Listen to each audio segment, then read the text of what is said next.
If you'd like to support a TSP television broadcast, we've got a Patreon page for that. Sponsorships start at just $1. Visit patreon.com/TSP television and make a pledge for premier Twin Cities sports coverage.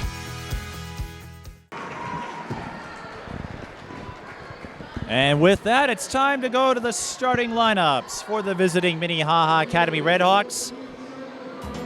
It's their usual group: Tatum Rhodes, number 0, the junior guard; Nevaeh Galloway, number 2, the junior forward; Mia Curtis, number 5, the sophomore guard; Tara Rhodes, number 23, the senior guard; and Avery New, number 31, the junior guard. DeLaSalle will start Dakota Speidel, number 3, the senior guard; Olivia Travis, number 4, the senior center; Ayana Gardner, number 13, the senior guard; Elena Jones, number 24, the junior forward; and Nia Davis, number 35, the senior guard. Tanisha Scott had some difficulty as with the senior night presentation is taking place, because this is a competitive game, so she wanted to start all the seniors, but even though the sections have been seeded, this is a game where if you beat Minnehaha Academy, the coaches are probably thinking ahead, looking at getting that one last win, because if they get to state, that could be enough to get you up a seeding line in the state tournament round. Absolutely, and not only that, just the morale of the team right now. They've suffered a couple of tough losses, so to go ahead and get her regular starting lineup in place and get a quick start out, that would be good mentally for the girls. So Olivia Travis, Dakota Speidel, Ayana Gardner, Nia Davis, they are the seniors who will be moving on to bigger and better things in a few months. Well, the season will come to an end in a few weeks, whether it's in sections or states, and then they'll pick up their diplomas, and then they'll grow up, graduate, and then they'll get old like me. But since these are girls, they'll probably keep their hair. In that order.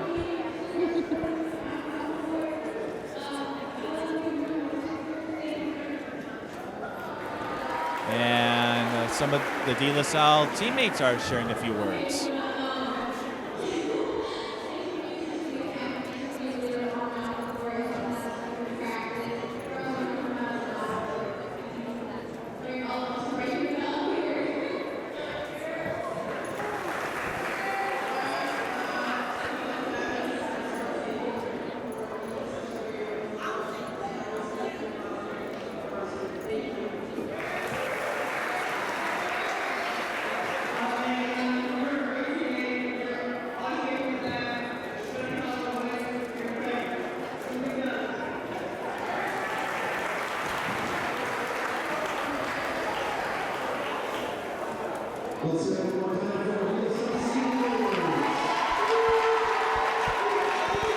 I couldn't make out what any of them said, but I'm sure the seniors heard every word of it and understood it. There were smiles exchanged.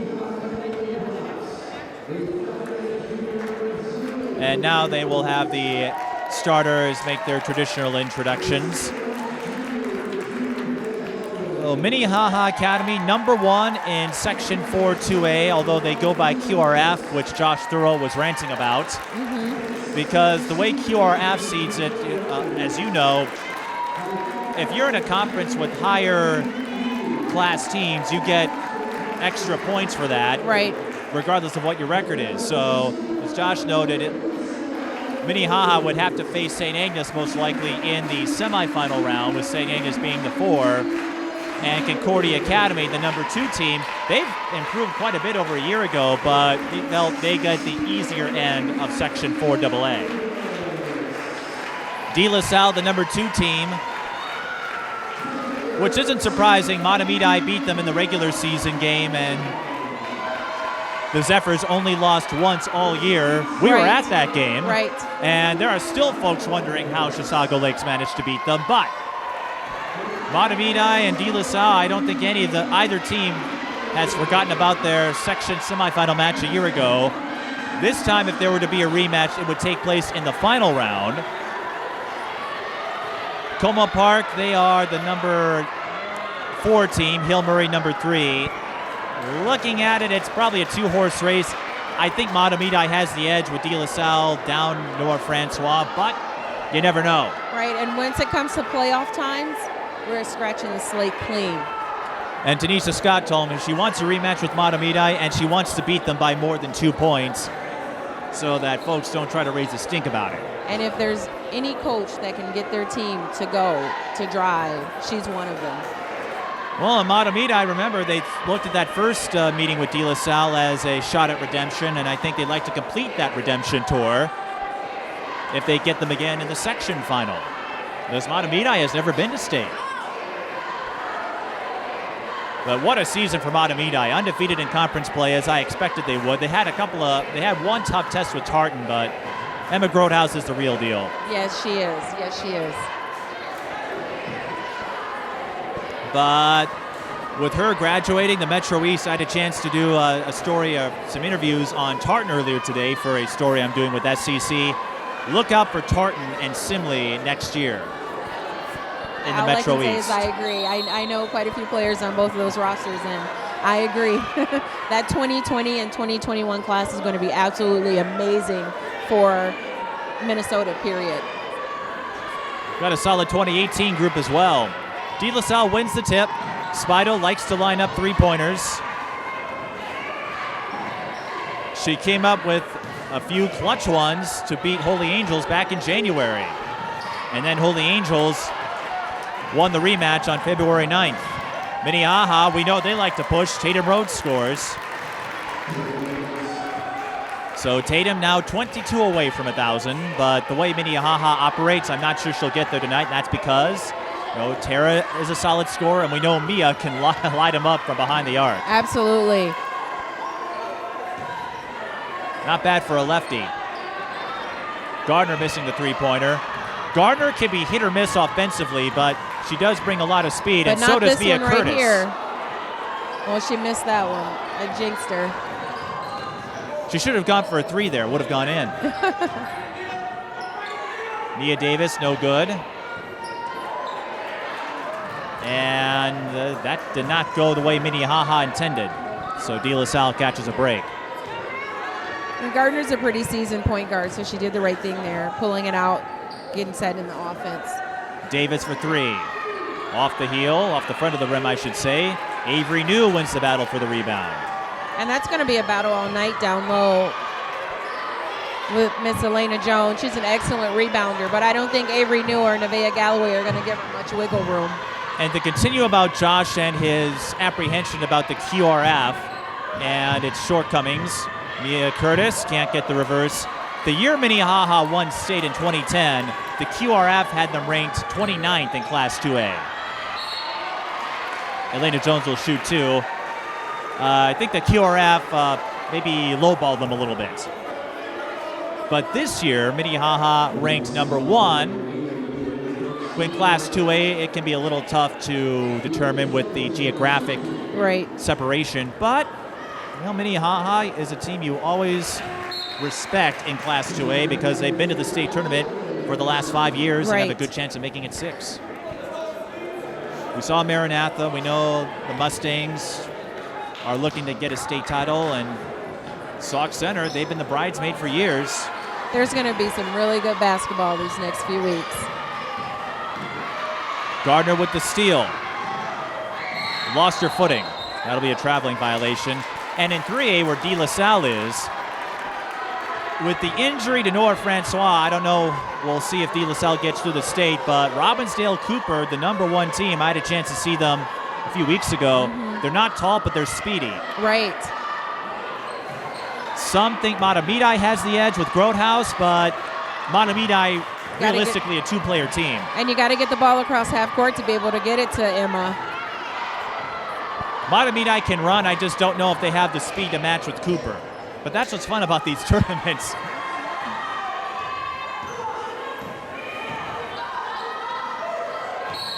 Traveling violation on Jones. And in Holy Angels, if Destiny Ober comes back, they'd have a good chance. Hutchinson on a big rally. 3A is, as usual, not easy to predict.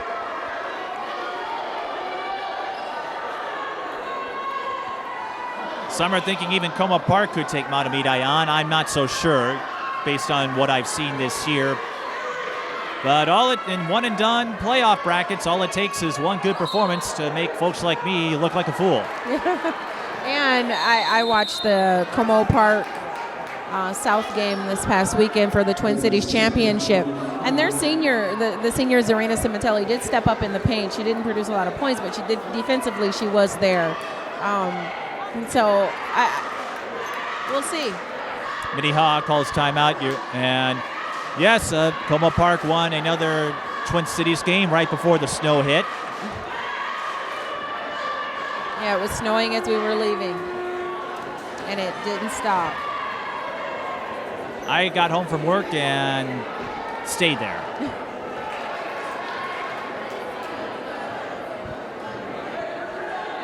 But Como winning that one, 80-74, having to come back from, I think, 11 or 12 down at halftime. The big thing for Como is consistency. Can they hang on to a lead, and can they stay with it? Because with Matamidi, they can't have another 39-9. Spidel misses the three. They can't have another start where they go down 39-9. Right.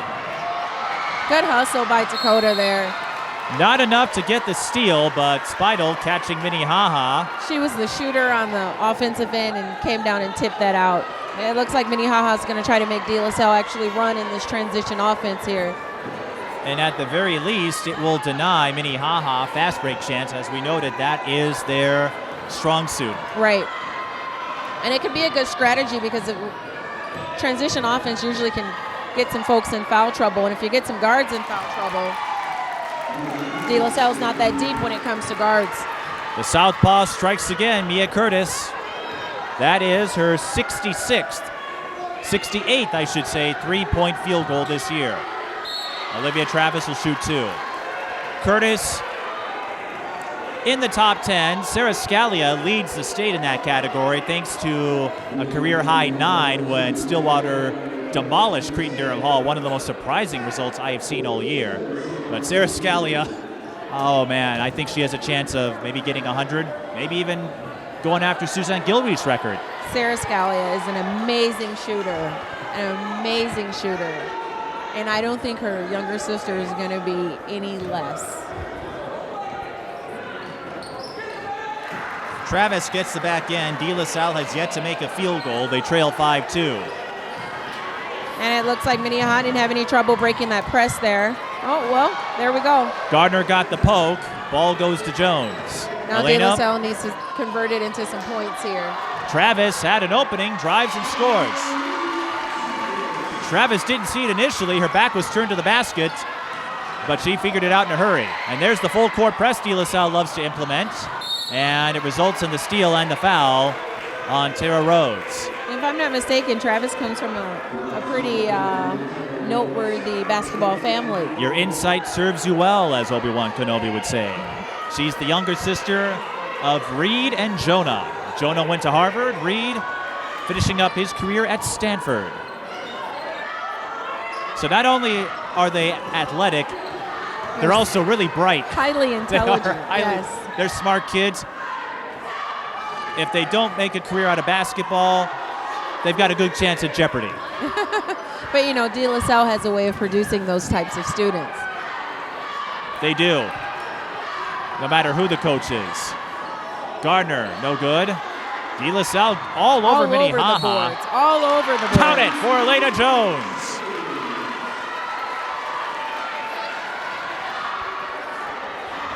When Faye Johnson-Patterson was here, you had Alina Starr and Shauna Johnson. Right. Tanisha Scott got this team back to the state tournament in just her second season and got to the section final in her first year. When Elena Jones, among others, beat them when Como Park and DeLaSalle squared off in that rematch of the game that I'll never forget here. I remember that game. I hope you would. To me, the rematch wasn't as exciting because there wasn't 4 technical fouls. Here we go. Curtis for 3. It's not a shot you want to leave her open for. Doesn't matter how many she misses. She'll take it if she's open. Cochran Starr for 3. Bullseye. And Williams did an excellent job there underneath the basket, making sure she held the defender so her teammate could get that shot off. Excellent offensive strategy there by the sophomore. Curtis. And then she's right there. And Curtis had the fake, walked right into Travis, and then Minnehaha commits the foul, a double whammy. And on top of that, that is their 5th foul of the half. And we're, 5 minutes into the game?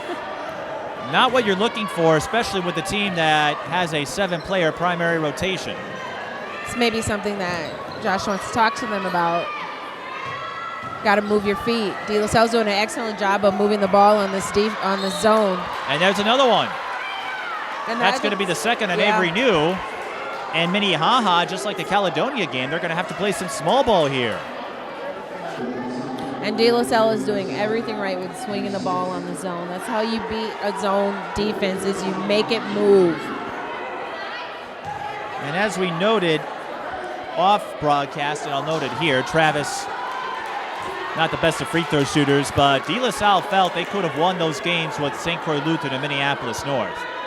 Now, Minneapolis North is a friendly rivalry. Tanisha and Crystal Flint are close friends. Right. The St. Croix Lutheran loss, maybe a little more surprising. Crusaders don't have a lot of talent outside of... But they do have a Miss Basketball nominee on there. But I think DeLaSalle, they're hungry. Yeah. They felt they lost a couple of games they should have won. And they are not giving Minnehaha any respite. The Redhawks looking completely out of sorts. They call a timeout. Islanders on an 11-0 run. 13-5. Still a lot of time to play. Just let them settle down. Pin out your press breaker. Just let them run the press breaker. So what was your take of the Twin Cities game? And what is it like to not be in it? Oh, my goodness. So I sat with the fans. And my first How weird was that? My first note is these bleachers are pretty hard. I'm used to having the coaches' seats that are padded. And the fans are so excited. Coming into the city and sitting with the fans, that was a completely different feeling than being on the side with the players and the coaches. Because you're usually trying to keep everyone under control as a coach. But there's no controlling 20 Como Park fans who are going against 20 South High School, Minneapolis South High School fans. So it was an absolutely amazing feeling. And just seeing the Hill sisters dominate, and then Rain Adams coming in and playing with 4 fouls. It was great. Wish I could have been there, but I had other commitments, and this is my busy time with all of the winter sports entering playoff mode. Nice give and go. Denerje Weens, Avery New playing with 2 fouls, gets the block. Way to stay with it. Denerje Weens using those long arms. Mary Claire Francois out to Travis. Tries the dish to Weems. Cochran Star can't save it. And look, she's right there. Look at this kid. Missed the 3. Curtis gets the board. Mia Curtis does have 1 double-double this season, and that came in the win over Caledonia, but she has struggled getting the ball past half court. Yeah, she's got to stop dribbling out of that. They're trapping her. Right, yeah. And she goes right to the sideline, so yep. She's effectively guarded by 3. She's a sophomore. Yeah, she'll learn that. She's guarded by 3 entities, if you will. 2 defenders on the baseline, right? Right. That's a shot. Weems missed the elbow J, and Tana Gallo has the board. Gets it to Curtis. DeLaSalle opts not to trap. We're going to see how she does against this long wingspan of...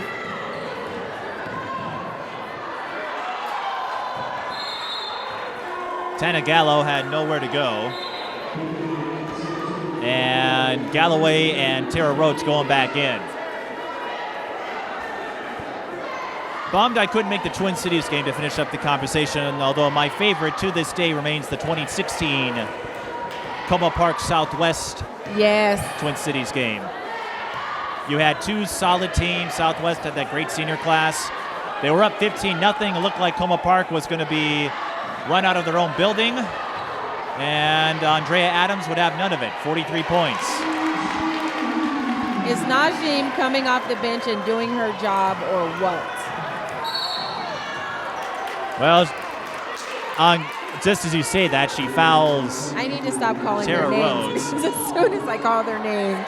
They do something silly. Yes. But Weems, Nerge's really stepped up this year as a sophomore. And DeLaSalle, even though they lose some talent, we hope Nora Francois comes back at full capacity. Nerge Weems has a lot of promise. And Tara Rhodes finally breaks the DeLaSalle run, which was 13-0. It's 15-7 in favor of the Islanders. And next year, Kiani Lockett will be eligible to play varsity. They're going to have a lot of heat here at DeLaSalle next year. And if that wasn't enough, as Elena Jones goes baseline, no good. Next year, I believe Tanisha Scott's daughter will be eligible to play. Wow. I mean, Kendall has spent pretty much her entire life at the gym. In the gym, yes. So she'll know mommy's offense and defense inside and out. I wonder who her favorite football team is, though. Tanisha's a diehard Broncos fan. I think she's going to roll with mommy. Curtis spin move, got it. I hope LaChina Robinson watches this tape at some point because LaChina, the notable broadcaster in women's hoops, also a left-hander. And she always likes to prop up the fellow lefties in the sport of basketball. Oh, nice. I should tag her with the tape of this game. Deflected by Curtis, it will stay with the Islanders. Here comes Gardner, drives, blocked by Galloway. Fight for the ball, and are we going to have a foul or a jump?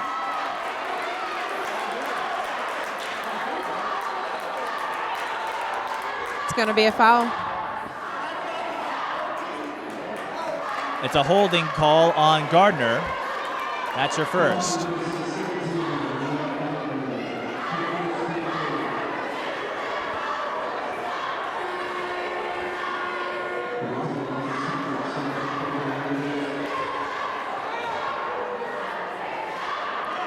This was once a rivalry game in conference. Both schools were in the Tri-Metro. Minnehaha breaks the press, and Galloway is fouled before the shot. But Minnehaha slowly adapting to DeLaSalle's press here. Right.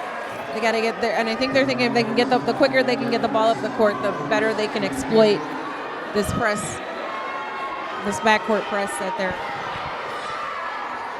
I know I'm saying some good stuff. I don't want my mic off. Because we want all of these fans to hear what you're saying, unlike the 45,000 who watched the Tartan game. Curtis with a step-back three. That's off the mark. Rebound Jones. Mike, you wouldn't even know how many times I check to make sure my button's on. Spidel missing the three. A little bit of a bump. Rhodes gets the rebound. New tried to get it out to her. Gardner deflects and steals it away. Now Rhodes has it. Tara Rhodes, one-on-one with Dakota Spidel. can set up for the charge. No. Well, Spidel was alongside Rhodes, so she couldn't get herself set for the charge, but Tara missed the layup. Yeah. So it worked out. Amazing jumping abilities there by Elena Jones. Maybe she would have went up with both hands instead of trying to cuff it with that one hand. She would have been able to secure that rebound, but great job not drawing the foul on that. Well, Josh Thorough is hoping that they can get a boys-girls doubleheader and rekindle a former conference rivalry. Yeah, that would be nice, Mike. Well, Minnehaha, as you know, in the IMAC, a conference they have dominated ever since its creation.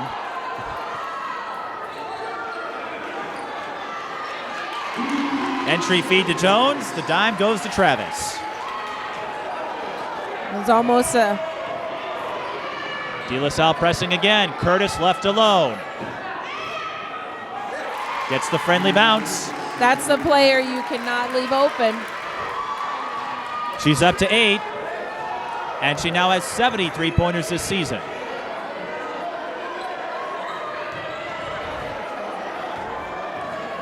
I could see Curtis and Sarah Scalia battling it out for the 3-point field goal race next year. Yes, absolutely.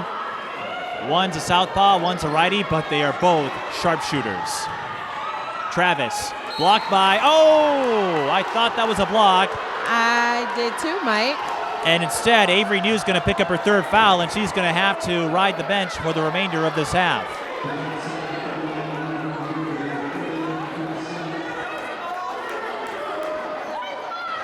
That's a tough one. Came in late. Of course, we don't have the vantage point the officials do, but it's always tough when you get the call after the block. Although Travis struggled from that free throw right. line. And how many times have we had this conversation? Well, remember the Holy Angels DeLaSalle game as Josh Thurrow, bench warning issued to Minnehaha. Josh expressing his displeasure. Friend to friend there. Ref to ref.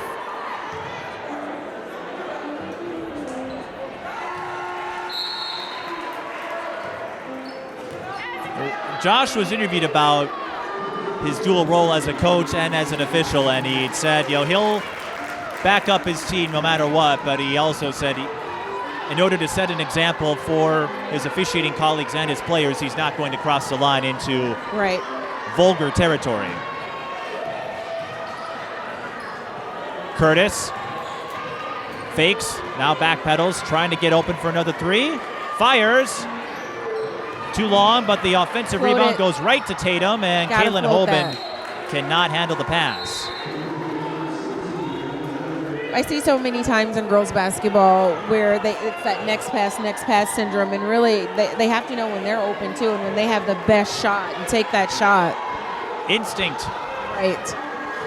Although, Kaylin Hoban, Tana Gallo, they don't see as much time as the starters, and Minnehaha, again, not a deep team compared to years past, so you've got a gap between the starters and the bench, kind of like you had at Stillwater up until Grace Cody came along these last few games.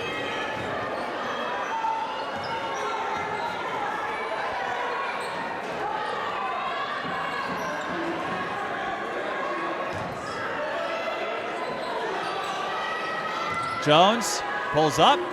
DeLaSalle's doing a great job of moving the ball. Jump ball, and Minnehaha with the arrow. 18-12 our score in favor of the Islanders. 6:39 left in the first half.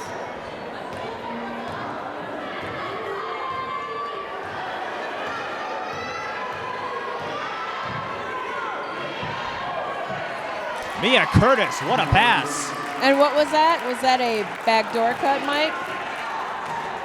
You might say that. But Curtis, there was nowhere else she could go. Yeah, she threw it in a spot where only Tara Rhodes could receive it. And it was great communication by those two, too. When she was coming down the court and she saw her, she gave her the nod. She knew the defense was coming.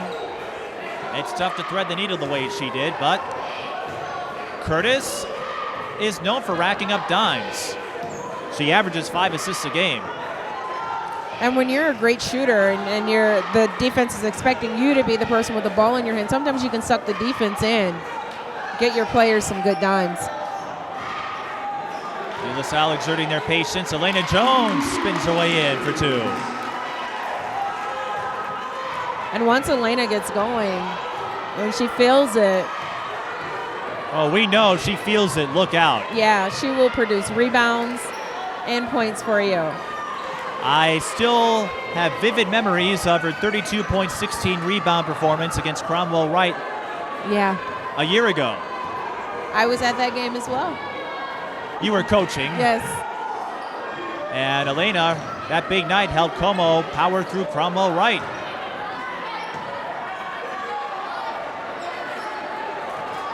Mia Curtis picks up the ball, going full speed ahead. Got her own rebound there. And then got the foul. But that's a glimpse of her IQ right there. 2 DeLaSalle players were positioning themselves to take a charge. Curtis pulled up and got the foul call as a result. Right. And not only that, even in the backcourt, she knew how to turn her shoulder to get through the 2 defenders. So we're seeing some improvement with her as the years go. Well, Mia, to me, has the potential to join the likes of Sarah Kaminsky. As she fires another three, is short, but joining the likes of Sarah Kaminsky, Rachel Hansen. She's going to make a name for herself in the Right, and add her name to the list of the talented cards that have come out of Minnehaha Academy. Right. Kaminsky was fun to watch. Rachel Hansen, part of that state tournament team in 2010 that won it all. Gardner for three. Off the heel. Oh, you guys got a rebound, Minnehaha, if you want the ball. Mary Claire Francois banks it off the glass. Getting the rebound is a lot easier if you box out. That's a free tip for all of our fans who are watching. DeLaSalle extends their lead to 8.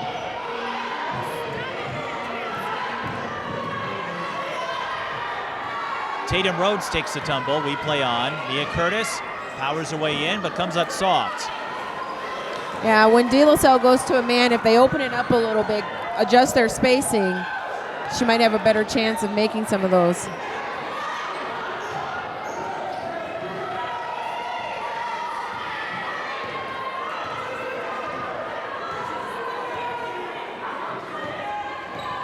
Francois looking for help, finds Gardner. Kick out, Cochran Star, 3-ball. Missed from the corner. And once again, a high carom. Another three. That rims out. Another O-board. This time it's Travis. So they're boxing out. They're just not releasing for the ball after the box Gardner. out. See, they're all boxing out. Another O-board. Another miss. Oh boy, DeLaSalle 4 chances and nothing to show for it. Rhodes will shoot 2. Minnehaha attacking more often, I presume, to prevent DeLaSalle from setting up their half-court trap. Right. Full-court trap, I should say. But yeah, we're seeing on the other end, Minnehaha, it reminds me of a couple of other games we've covered this year where teams are so good at boxing out Maranatha, Minneota, but they're not getting after the ball on caroms. Yeah. Yep. You box out, but then you don't go and release for the ball. You're not going to do anything by standing still. You got to go after it. Move your feet. Yeah. It does more than avoid fouls for you. You're right.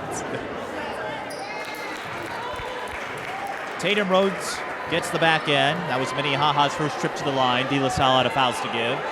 22-15, a 13-0 run from the Islanders represents the difference in our score. Great sail down low. And great job just holding your position, Nevaeh Galloway. Well, Galloway, as you saw, pinched off Olivia Travis, didn't give her a great angle to work with. Right. DeLaSalle will keep it, and as we noted before, I'd like to see Nevaeh Galloway be a little more mobile in the paint and not allow Travis to actually set up on her back. and as we've noted before, when it comes to layups, it's all about angles. Right.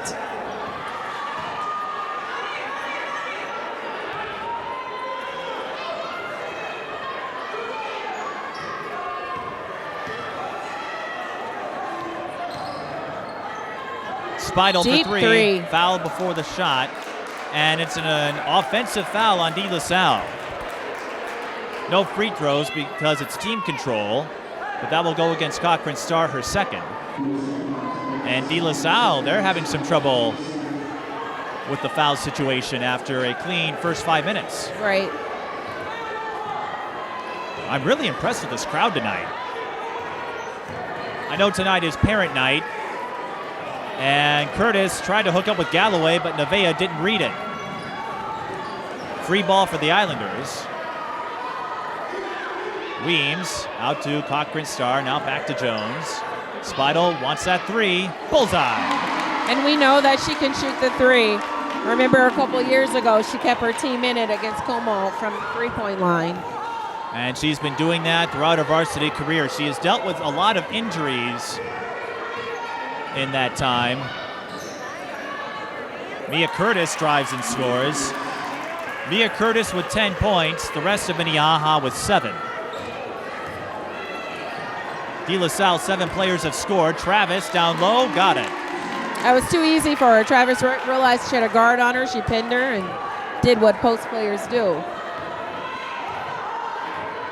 And DeLaSalle, they like to win it on defense. They don't score a lot, not as much as the Redhawks like to do. Curtis needs help. Use your pick. Curtis will reset, 1 minute to go. Trying to work off that flare screen. Gallo in trouble. Get that swarming defense there. Look at that. Look at that. Weems can't score down low. Jones was open, and Cochran started and Sear. You heard everyone in the building call it out. But it doesn't matter because Weems hits the elbow J. Oh, if she can add that 15-foot jump shot to her game. And I think Cochran Star will breathe a sigh of relief that they scored in that possession. Yeah. Islanders up by 12. Curtis trying to work off the screen again. Now she'll take it to the rim and score. Curtis has what many great guards do, a great first step. DeLaSalle, got to get it off. Jones almost went in. Probably not the player they wanted to shoot a three in that situation, but got to do what you got to do. More importantly, DeLaSalle leads Minnehaha 29-19 thanks to a 13-0 run put on by that Islanders full court defense. Right, and that was a swarming defense, and when you don't have a lot of guards that can handle the ball, panic can set in really quick, and that's what we saw here from Minnehaha. They need to settle down and run their press offense to break that press. You know, you pass out of a press, not dribble out of a press. We'll take a break and come back with first half stats and analysis. This is high school girls basketball. DeLaSalle leads Minnehaha 29-19. If you'd like to support a TSB television broadcast, we've got a patron page for that. Sponsorships start at just $1. Visit patron.com/TSB television and make a pledge for premier Twin Cities sports coverage.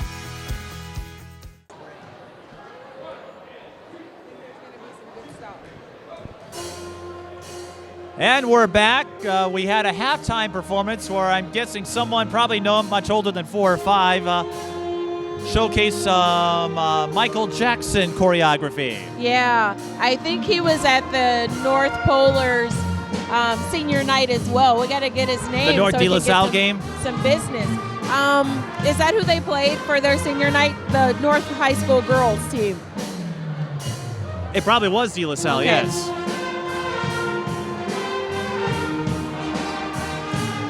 Now as the band up gets us to halftime, DeLaSalle leading Minnehaha 29-19. Minnehaha 12 points from Mia Curtis, the rest of the team with just 7. How does Minnehaha get some others involved? And if you're Mia Curtis, do you take it up a notch here in this half? I think that Mia's going to take her shots. And so one way for others to get involved is to box out, rebound, and go back up. Another way for them to get involved is allow Mia, create some space, allow Mia to drive, and then she can drop it off to you. And if you're DeLaSalle, that full court press was working in the first half. Do we see more of it in the second half? I don't. If it's working, don't change it. I think she's absolutely going to go back to it. We left that first half with the guards from Minnehaha feeling and looking depleted. She's going to attack that again.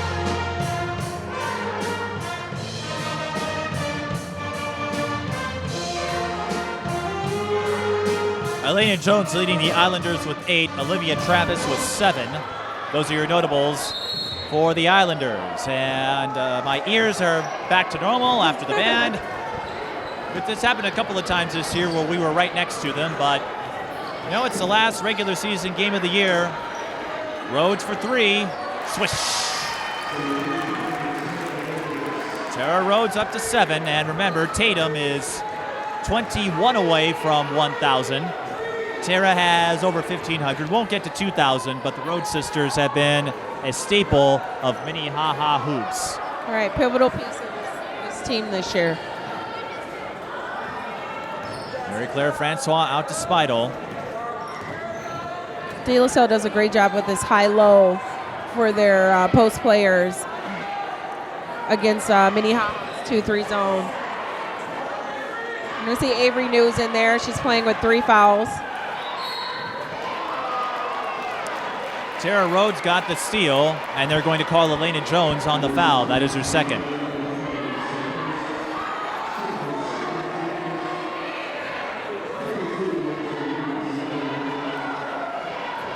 Now, this could be the last game LaToya and I call in the regular season. And that's because she will be cheering her daughter on in section hoops as Tara Rhodes draws the foul to shoot Draws two. the foul, yep. And the reason I say that, as Tara goes to the line, 70% free throw shooter, LaToya will be cheering on her daughter Demaya, who plays for Roseville up in Section 5. I've been assigned to cover Section 4 and 4A. So you're going to be up in Anoka. Yes. I'm going to be down in Hastings. I'm going to miss you, my friend. We'll be back for the All-Star Series. Yes. April 9th, unless Northfield is too much of a drive for you. That's what they have the All-Star Series. Right. But 40 of the state's top seniors meet up to play one last time. That's always fun. Tara Rhodes makes both free throws, and the Red Hawks, this is the start they were looking for. They've cut a 10-point deficit to 5.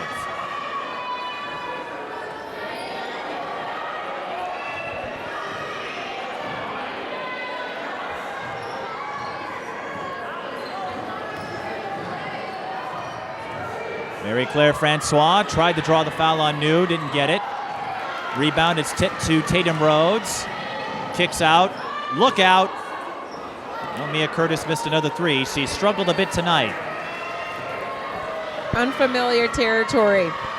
There have been a couple of games where she did not score a 3-pointer, and that included the most recent win over Providence Academy. She still put up 21, though.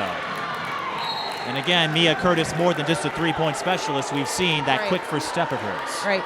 And in this game, there's a defender in her face at all times, so they're not open threes. Mia Curtis scored 21 without making a 3-pointer. Nice box out there by Weems. Great job going back up. Lakes. So Curtis can score even when she's not making her threes. Weems does get the putback, as you noted. That puts her up to 6.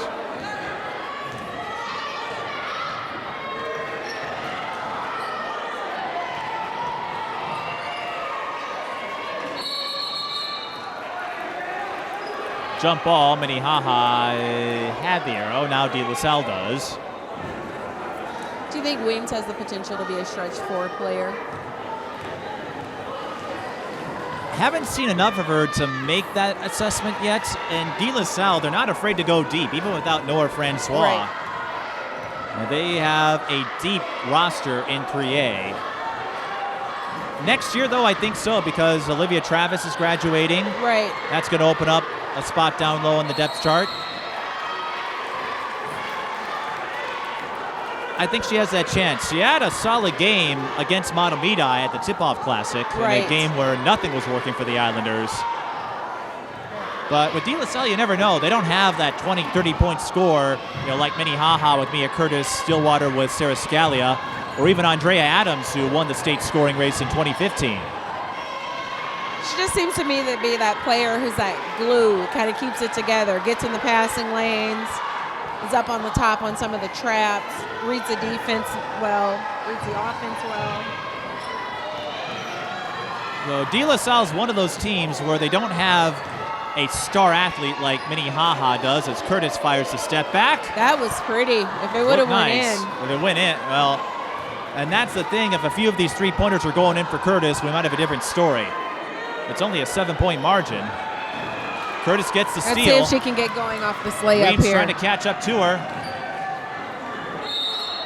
And Tara Rhodes will shoot free throws. Curtis saw Rhodes open on the back door. Tara Rhodes made her last 2. 70% free throw shooter.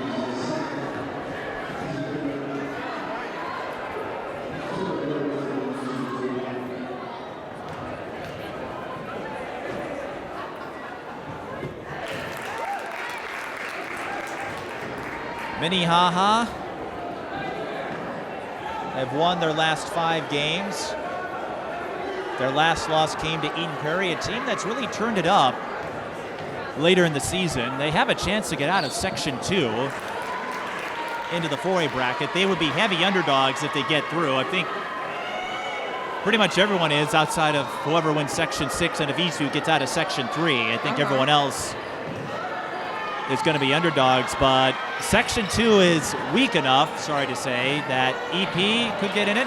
So Minnehaha put on a little press of their own. Struggling a little bit. They do have the arrow, or the, I guess no, DeLaSalle had it. I almost went into coach's mode there and told a player to sprint back down the court. And as we noted in our last Minnehaha visit, no Kayshana Barth-Lofton. She transferred to Maranatha, so that altered the depth chart for the Redhawks considerably. But this is a team that has the potential. In 2A, you never know. Right. We've seen Maranatha. We know they can play. Right. I haven't seen the other top contenders in that class. And a lot of these teams in 2A, they have all of the pieces. It's just putting all the pieces together. Gardner for 3.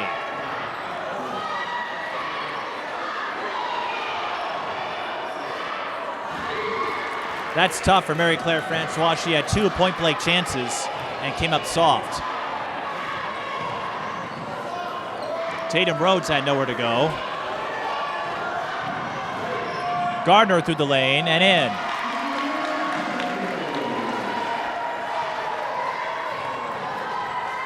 It's 33-26. One of the scoreboards is malfunctioning on the right side of the arena. Avery News still playing with 3 fouls. Galloway throws it right into the hands of Travis. Yeah, gotta use your ball fakes on that.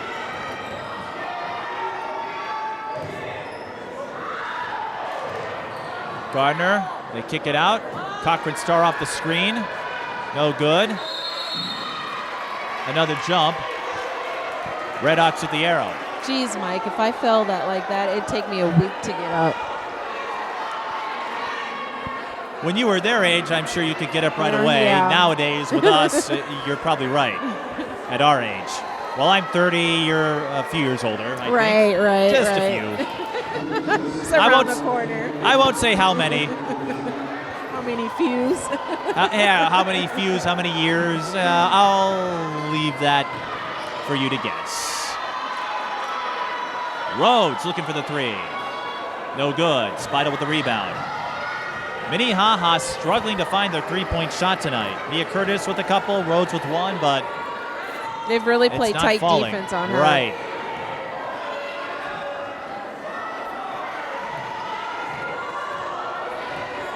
And I don't think she's a stranger to that, but I also think that DeLaSalle brings a different type of tough defense. Spidle for 3. Yes! DeLaSalle had to forfeit their holiday games at St. Thomas because of Keani Lockett's eligibility issues. They lost to Matamidi and Cooper, went on a big winning streak until back-to-back losses to Holy Angels and Cretin-Durham Hall. And it looked for a time that DeLaSalle could be the team to beat in 3A.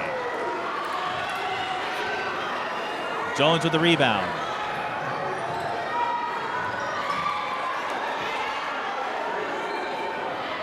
And they still could be. Jones, no good on the drive. Great drive to the basket. Last touched by the Islanders. But when I look at DeLaSalle, in the games I've seen them, again, they don't run up the score the same way other teams do. They play a lot of defensively oriented games. I'm not sure if they want to go for a low score or a high score when you get to those playoff rounds.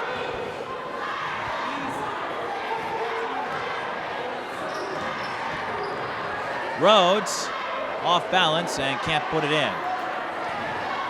You're seeing every possession, DeLaSalle, they're crashing the boards. And to have a team that, you're so deep when it comes to your 4 and 5 players, that's what you want to see. You want to see them crashing the boards. So they're doing their job. Jones scores. He goes up to 10. Minnehaha calls timeout. And for a game that has no meaning in terms of section seeding, these two teams are going at it. Right. I think DeLaSalle especially. Yeah, DeLaSalle needs to send a message. They've dropped, two games that they felt they shouldn't have dropped here in the past couple of weeks. So they need to, this is a statement game for them.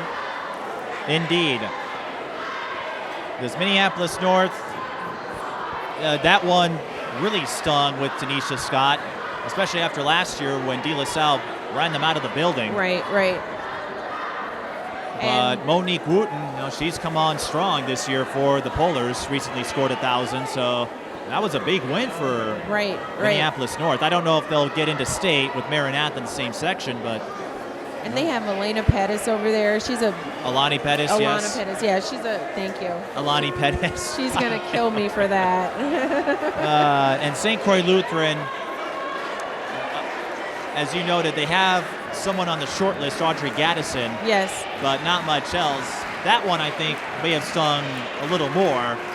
But, like you said, this is a chance to make a statement and get yourself back on track. Minnehaha. Right. I mean, yes, they want to win, but they know they're the 1 seed. That's not going to change. And I think sometimes coming into a game, Minnehaha came in there on a 5-game winning streak. You do your scout. You see that a couple players are down, DeLaSalle. But tonight is not the night to take off. And Minnehaha, they put together some impressive wins. They beat the defending 2A champion Roseau at the Tip-Off Classic.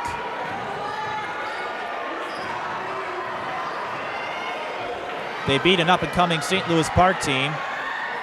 Nerje Weems missing the layup. And the Redhawks also beat a top 10 team in 2A, New London Spicer. DeLaSalle's right there. They're right there every single time defensively. Redhawks in a funk, and they can't seem to break out of it. Avery New fouled and will shoot 2. And at this point, those bumps from the back, so you got to put those in. We need everything. All free throws, all bunnies, all rebounds. Avery New, 65% free throw shooter. I understand you know her parents quite well. I do. Actually, Avery and Nevaeh played for me at AAU a few years ago for the Minnesota Heat. So, yes, I do. Because as we've stated many times throughout this season, LaToya knows everybody. I'm so thankful. New misses both free throws, and nothing going Minnehaha's way in this second half.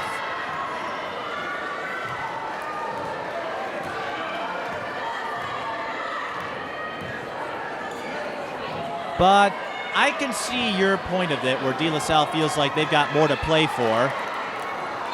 Not to say Minnehaha's throwing this game away, but the Redhawks know you've got a good chance of getting out of your section. Concordia Academy could give them a scare, and St. Agnes played them close as well. They only won by 8.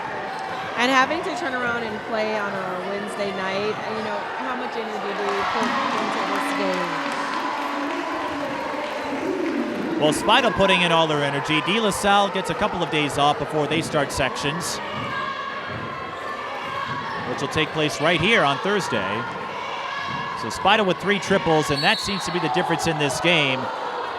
DeLaSalle making enough 3-pointers, especially with Spidal, and Minnehaha not getting enough production out of their regulars. Mia Curtis just 2 3-pointers. And she's got to know that this is not going to be the first night where she's doubled and she's played hard and she's bumped. So she's got to figure out a way to get open. She has scored 11 or more in every game this season, and that mark will stand since she has 12. Yeah, and I think if they just open it up for her and let her take her off the dribble, spot up and be ready to take the shot. But I see Minnehaha taking a lot of contested shots in the second half. They cannot get open against that DeLaSalle trap. Spidel, another three. You bet. Bullseye.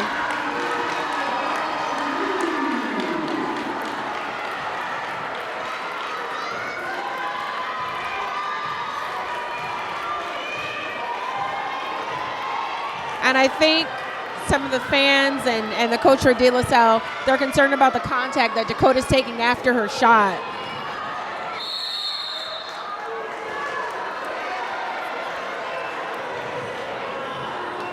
That after her shot is off, she's taking a lot of contact from the defender. DeLaSalle outscoring Minnehaha 17-7 in the second half.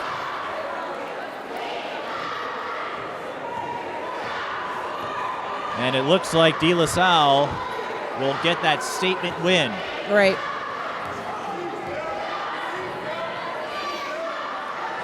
It was a promising start for the Red Hawks, but DeLaSalle's defense, just too much, but just about everyone has struggled against that pressure defense DeLaSalle likes to execute. They're not the strongest team offensively, but in order to beat them, you've got to find a way around that press. Around the press, and they're doing an amazing job rebounding, offensively and defensively from DeLaSalle. Free throws are another concern. They're not the best of free throw shooting teams, but they did split with Holy Angels. What do we say about free throws? Well, they're fixable, but that's something we'll have to keep an eye on. Yeah. And you have a lot of that in 3A. Emma Grotehouse, about 50% from the line. Well, Robbinsdale Cooper, I saw them once. They've got some folks who can shoot it, though. The Wheeler sisters are a pretty good tandem. Growing up in the Minneapolis Conference, that was one thing. If you were a premier player, you had to be able to shoot your free throws because you knew you were going to be going to the line. There were situations like what we just see now, you're going to be at the line. And you can easily get 10 points from the free throw line tonight. Every New picks up her fourth, but that may be inconsequential at this stage.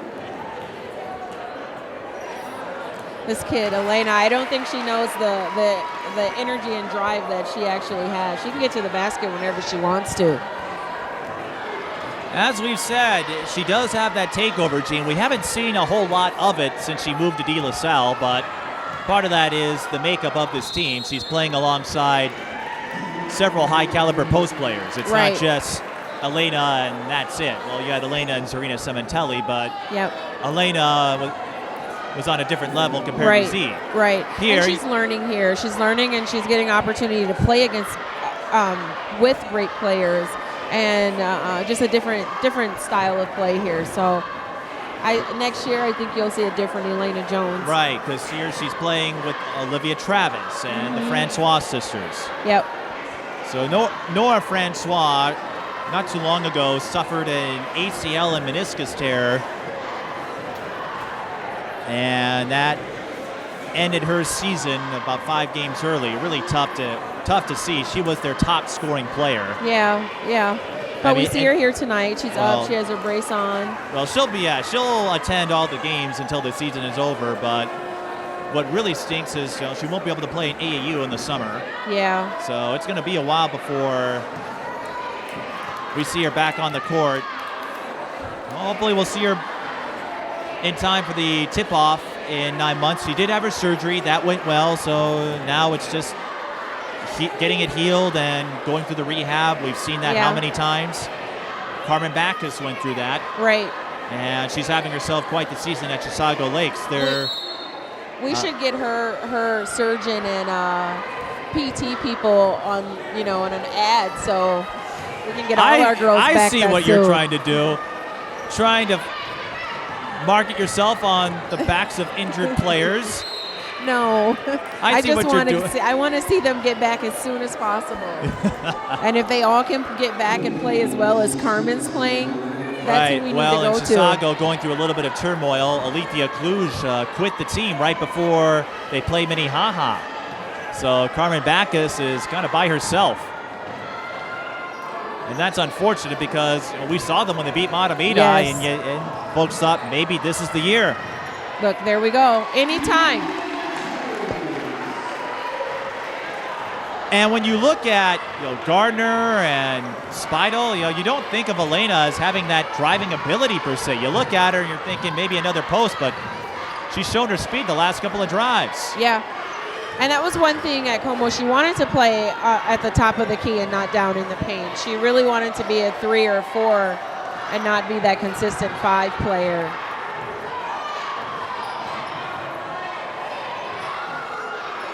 And that last sequence is a microcosm of the second half for Minnehaha. Yeah. Nothing going in. Oops. Yeah, that was a little step there. I think Minnehaha's running out of gas. You can see the girls. They have the I'm breathing with my mouth open look. DeLaSalle can do that to you. Yeah, yep. I was here for the first meeting with Holy Angels, and even though neither team could hit a free throw, the way DeLaSalle played left Dan Woods, the Holy Angels head coach, a little steam. You thought DeLaSalle maybe played a little too rough? Elena Jones scores in Elena's not transition tired. again. First one down the court. Her season high is 22. This is where Minnehaha has to play smarter and not harder. Well, DeLaSalle is going to win this game, and that was not an example of smarter and harder that you were talking about.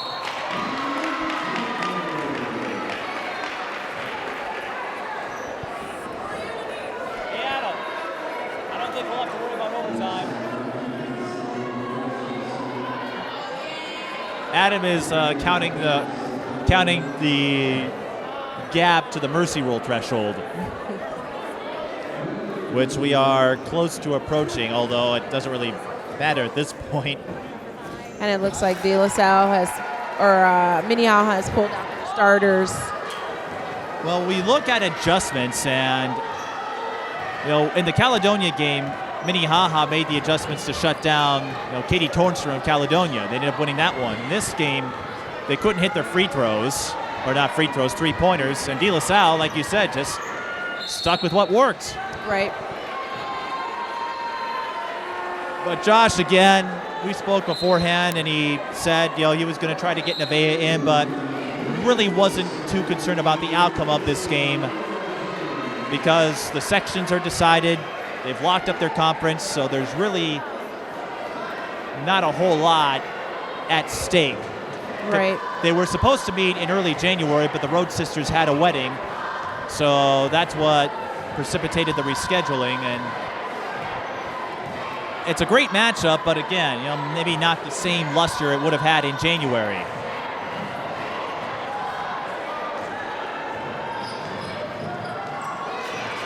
Minnehaha will bounce back and Yeah, absolutely. should have a good chance of getting back to state in 2A. But as you said, DeLaSalle with a little more. They had that chip. You lost to 2 teams that maybe you would have defeated under normal circumstances. That North game, I could imagine, really stung because last year they won by 36 and just dominated the Polars. And then you get beat by that team a year later. Yeah, that's and even though Tanisha and Crystal are friends, still a stinger. It still, yes, it always stings for the losing team. And I look for DeLaSalle here to start putting in their players. I think they're going to do that now that we're at the mercy rule threshold. Here's how the second half has gone. DeLaSalle has outscored Minnehaha 32-7. And they did that by shutting down their Minnehaha's catalyst. And now it's 34-7.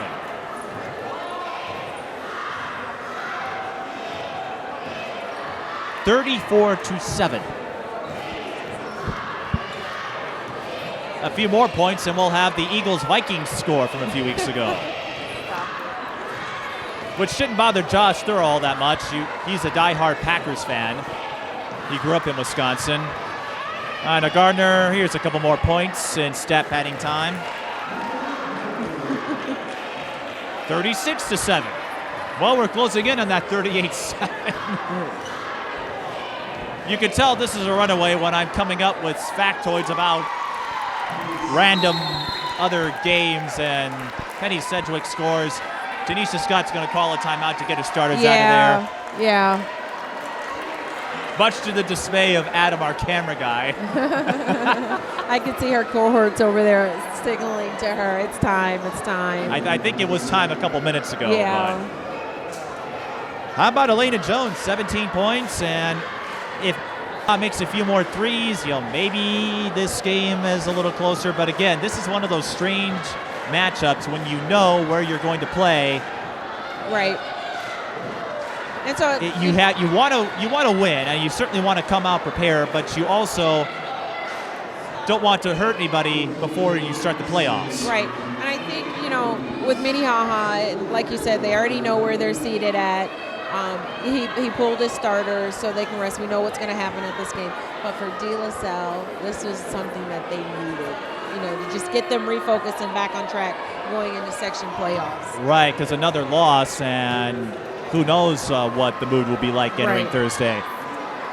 And I think a win, not winning by 5 or 10 points, but actually just demolishing the team is what they needed. Yeah, Minnehaha, pulled their starters a couple minutes ago, but still a big win. And I can't say I have firsthand experience of what it's like to go through a losing streak, but I've had to deal with angry Lynx fans whenever they lose 2 in a row, even though they've won 4 titles. They're always worried about something. And so you're right, if DeLaSalle loses another game, the parents, the fans, the players might start wondering, can we cut it in postseason time? And this is going to get them mentally prepared. And Ayanna Gardner makes another 3 because why not? She's showing her senior muscles tonight. For those keeping track, it is now 39-9.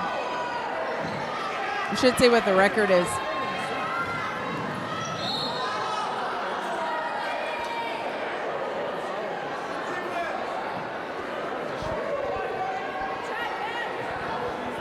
So, with this being our last regular season broadcast, we might see each other in the playoffs. I guess it depends on how teams perform, but what do you think Roseville's chances are in Section 5? I think they have a...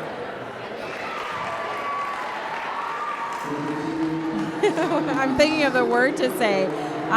They're the 2 seed. Right. Centennial's the 1 seed who they beat. To the finals of their sections. It doesn't look like they'll, numbers-wise and on the paper, that they'll have any trouble with any of the teams that are ranked below them. But we've gotten to the finals the past few years and matched up against Centennial, and Centennial's nudged us. But we beat Centennial at our Holiday Classic, so we go into our sections knowing that we've knocked off every team that's on the roster or have the capability of doing it. So they have a pretty good chance of getting out of their section this year. Now, 4-2A, we don't know a whole lot about. Minnehaha, we think will likely get out of there into state. Does DeLaSalle have a chance to go back to state as the 2 seed this year? Matamita's the 1. I think they do. Any team is beatable, especially when it's just one game on the line. Any team is beatable. But, Matamita looks really good. They look really good. They've been playing really well. So that's going to be that's a hard decision to make. But I want to talk about Roseville a little more. I want to talk about Roseville and how great their team is looking this year. They're led by junior guard Jada Hood. She's running that point position great. You got sophomore Jada Johnstone down there. And then you have the freshman transfer, Tamia Ugas, who's playing amazing. And you have some excellent role players that are coming in. So they look great. The Roseville Raiders look absolutely great this year. DeLaSalle looked great tonight. They win 70-30. And will enter section play with a lot of momentum. As you said, badly needed momentum as they host the first round on Thursday. DeLaSalle won the second half by a wide margin. 41-11 was the advantage. It's a lot of points. But it started with a lot of rebounds and a lot of steals. And that full court press does what they do so well. We'll try to get a word with a couple of the DeLaSalle players before we wrap it up. This is high school girls basketball. DeLaSalle defeats Minnehaha 70-30.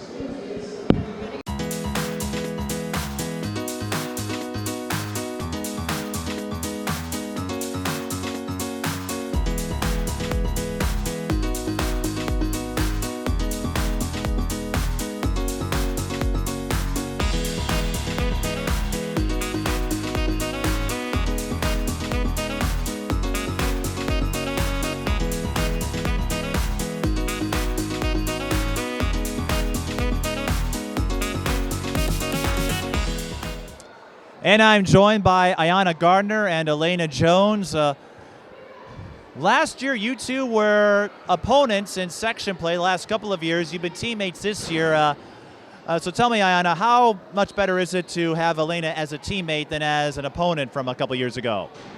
Well, I've always played with Elena. Like, I played with her ever since I was little, so it's nothing new to me. We just gel easily. We're best friends, so it's not really anything new. And Elena, you've wrapped up your regular season here at DeLaSalle. What would you make of it? Or the playoff start, I should say. It was a good long season. It's good to get back on track. So, yeah. You outscored Minnehaha 41-11 in the second half. That full court press was working at full capacity. How did you shut them down? I think our intensity was there, and we really just flipped the script, and we focused more on defense than we did offense. So It's the same. Well, defense has been a strong suit of yours throughout Tanisha Scott's tenure. You had a couple of tough losses to North and St. Croix Lutheran. So what does it mean in terms of momentum to get a win against Minnehaha? I don't know. We shouldn't have lost to them, to be honest. That's so what your coach said. So we just we did what we were supposed to do. So it wasn't anything like, I don't know. It just, yeah. It means a lot to bounce back and just show that we're ready for sections. Speaking of, you're seeded second. Matamidi number one.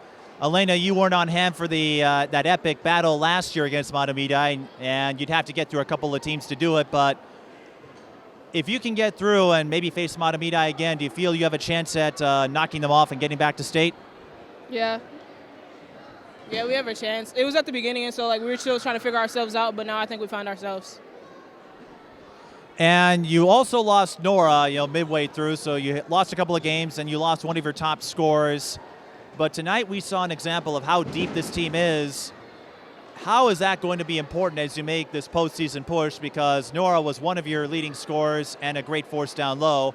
Now those duties, I imagine, are going to be spread around.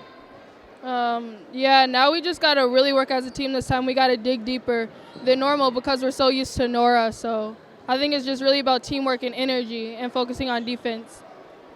She said it all. And Ayanna, this was your last regular season game as a high school player. I know you still have the playoffs, but what are you going to miss most about wearing the DeLaSalle uniform? The people wearing it with me. They're really my family. All of them are my little sisters. I love them so much. So it was just really building a bond with them. That's what I'm really going to miss, and seeing them every day. And Elena, how tough is it going to be not having your best friend alongside you next year? It's going to be pretty different knowing that we started together, but it'll be cool, I guess. It'll be fine. We'll be okay. Yeah, we're going to see each other, so it wouldn't be anything different. I'm sure you'll be fine. You had that 32-16 game against Cromwell a year ago, and so there'll just be more room for more ball, more touches for you, and then you'll get 30-40, just like you planned, right? Yeah. ITs, of course. You want to say hi to anybody? My family, I guess. My family. Well, hi, families of Ayanna and Elena, and I'm sure they're both proud of you no matter what happens, but good luck in sections. Perhaps we'll see you back in state, and enjoy the next couple of days. Thank you. Thank you. That was Ayanna Gardner and Elena Jones, and that wraps up our regular season coverage here from the Big D on the island of Nicollet. We'll have plenty of postseason coverage, especially in Section 4 4A, coming your way. For our entire crew, I'm Mike Peden. Thank you for watching High School Girls Basketball.